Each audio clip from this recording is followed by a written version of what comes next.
Hello friends, ఎలా ఉన్నారు? అందరూ బాగున్నారా? ఈరోజైతే మా తమ్ముడు ఇంట్లో కార్పెంటర్ పని చేస్తుంటే నేను వెళ్ళి మేకులు కొట్టాను. చూడండి ఎలా ఉందో.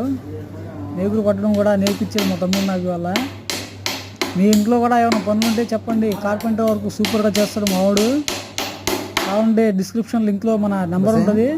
ఎవరికన్నా కబోర్డ్స్ మరి సింహద్వారాలు ఏమైనా ఉంటే చెప్పండి, చేసి పెడదాం. మనోడే ఉన్నాడు, ఎక్సలెంట్గా చేస్తాడు. ఆ వీడియో కూడా కంప్లీట్గా ఒక వీడియో చేసి మన యూట్యూబ్ ఛానల్లో పెడతాను. చూడండి ఫ్రెండ్స్, లైక్ చేయండి, వీడియోని షేర్ చేయండి, సబ్స్క్రైబ్ చేయండి మన ఛానల్ని. Thank you friends, love you all.